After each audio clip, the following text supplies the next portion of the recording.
There have been a lot of reports of crime in the Bahamas this year, and with so many sailors making that their destination of choice, we dug into it. Articles like this one have been all the rage this year as crime seems to be growing in some parts of the Bahamas, and that worries us sailors. This article and ones like it highlight a rise in crime in Nassau, which is one of the places most sailors stop to fuel up and provision. If you check in Bimini, which a lot of people do, it's likely your next stop on your way to the Exumas. But what we found when we dug into it and spoke to locals and sailors with real-time reports was a little less scary than the hype. These news articles highlight the crime in Nassau, which has largely been local violence between residents of the island. The press releases warn us that if we're going to Nassau, to avoid Nassau's over-the-hill section south of Shirley Street. They ask us not to wander around alone or at night, not to carry a lot of cash. Basically, avoid touristy activity while in Nassau. It's important to understand that Nassau is not the entire Bahamas, nor does it represent all of the islands. Nassau is a big city, and a lot of sailors don't even go there. To get first-hand accounts, we reached out to several sailors who are there now or were there this month. The best account we got was that from local sailor scuttlebutt from around the anchorage, the violent crimes that we're hearing about were gang-related and very localized in Nassau.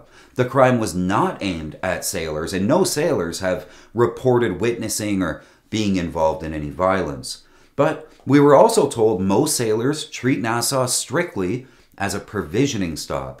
Nassau is, after all, a cruise ship port and filled with tourists, so most sailors stop in, fuel up, grocery shop, and leave the next day toward Highbourne Key and the Exumas.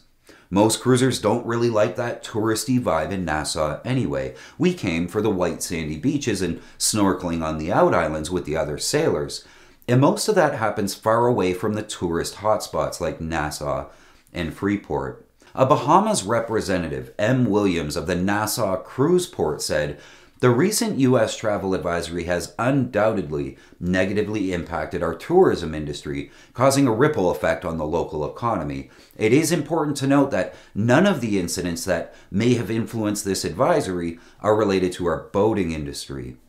A sailor we talked to, John Pesson, who regularly sails the Bahamas, said, "Nassau is not the best place to go as it is a big city, so it has urban problems and is just not that attractive. It's a bit crowded.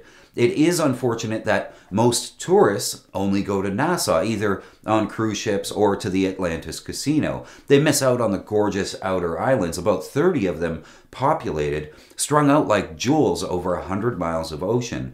I mostly go to Roseville, Exuma, to the sandy shoreline and seemingly endless clear blue water of Coco Plum Beach. Afterwards, I hang out with the locals at the Cabana Beach Bar and restaurants. Friends there cannot recall a crime in their lifetimes. It's just a small settlement, and like most settlements in the Bahamas outside of Nassau and the second largest city, Freeport. If there were a crime in Exuma, the older, wiser folks would sit the kid down and set him straight." Another cruiser, Michael Rutstein, said, "I've never had a moment's unease other than in Nassau. If you get off the beaten track in the city, you had better watch out. Take cabs and be smart, especially after dark. Not that the locals can't be lovely if you're able to connect with them. We had a waitress at an out-of-the-way restaurant insist on driving us back to our marina on a dark and stormy evening."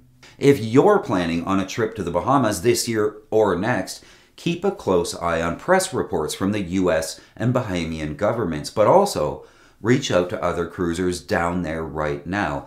And if you don't know anyone, don't worry. We've got you covered. Sign up for full access to Practical Sailor on our website, and don't forget to subscribe to this YouTube channel to get all the latest from Practical Sailor, and join in on the live conversation over on our Facebook page.